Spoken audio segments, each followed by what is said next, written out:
Dnes je pořád na férovku s takovým sportovním podtextem, tady hned 5 sportů tady dnes máme, protože je mým hostem pětibojář David Svoboda.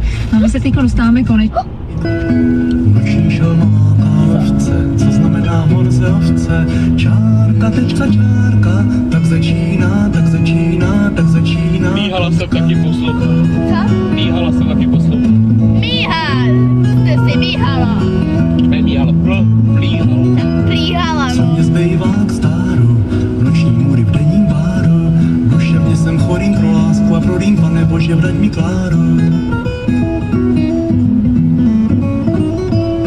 Na nebi se pasou ovce, co znamená horze ovce, čárka, tečka, čárka, tak začíná, tak začíná, Máš tak reklama na začíná McDonaldu. Klárka. Jo. Ty jsou krásně teplý. Že jo? Co vám na Proglasu nabídneme v Hoci iba keď som nahá, Dívám se do